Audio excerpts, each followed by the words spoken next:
काल जो पर्वती परिसरात जो प्रकार घडला त्या प्रकारानंतर आता देखील जमाव या ठिकाणी मोठ्या संख्येने रस्त्यावर उतरून आल्याचं चित्र आपल्याला पाहायला मिळालं। पुन्हा या ठिकाणी कायदा सुव्यवस्थेचा प्रश्न जो निर्माण झालाय, खुद्द मुलीचे आई वडील या ठिकाणी जे आहे ते आंदोलनाला रस्त्यावर उतरून आल्याचं पाहायला मिळालं। आपण त्यांच्याशी संवाद साधण्याचा प्रयत्न करूया। आपण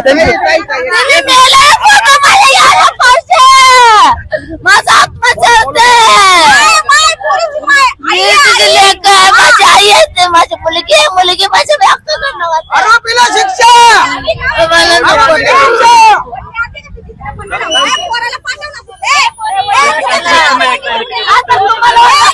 मी बाप आहे, मी त्याचा बाप आहे, तर मी काय म्हणतो त्याला सोडा नाही पाहिजे। हे आज पुणे शहरात सैक चाललंय। हे सरकार काय करते? हे सरकार काय करते?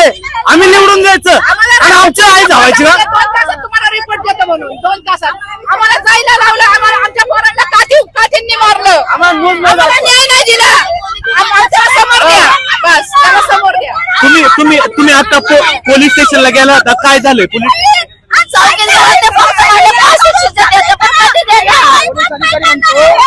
तुम्ही घरी जावा। आता त्यांचं आहे पोलीस अधिकारी म्हणतो की झोपडपट्टीला न्याय भेटत नाहीये। एक मिनिट पोलीस अधिकारी म्हणतो की झोपडपट्टीला न्याय भेटत नाहीये, लेकिन हे लक्षात ठेवा त्या झोपडपट्टीपासून तुम्ही तिथून आलाय आणि तिथून तुम्ही ऑफिसर बनलाय। आणि मला सांगा, आज नरेंद्र मोदी म्हणतात 1500 रुपये महिन्याला आपण देऊ। आज नरेंद्र मोदी हा राजीनामा द्यावा, देवेंद्र फडणवीस हा राजीनामा द्यावा। आज भारतात अनेक काल नसरपूरच्या इथं 3 वर्षाच्या मुलीवरती एक बलात्कार झाला। तुम्ही आता पोलीस स्टेशनला गेला होता, त्या ठिकाणी आता तुम्हाला काय सांगा? आता आम्ही गेलो नाही, आम्ही फक्त मोर्चा काढतोय की आम्हाला एकच न्याय पाहिजे की फाशी पाहिजे। आता पोलीस म्हणतो आम्ही आमची कारवाई करू, पण कधी करू की अजून गुन्हा झालं? तुम्ही काय करणार आहात? आता काय करणार आहात? हे बघा, आम्हाला काही घेणं नाही, आम्हाला आरोपी एक तर द्या, एक तर आम्हाला काय आरोपीला सजा केलेली तुम्ही? काय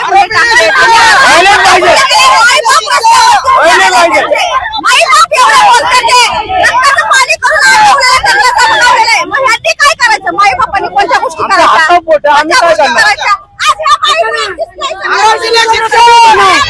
1500 रुपये नको, 1500 रुपये देऊ नका, आया बहिणीला नाही द्या।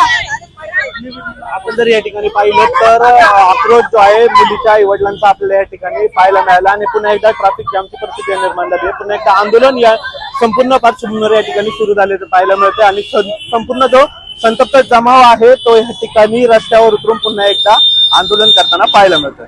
प्रथमेश तांबे, एलिस मराठी, पुणे।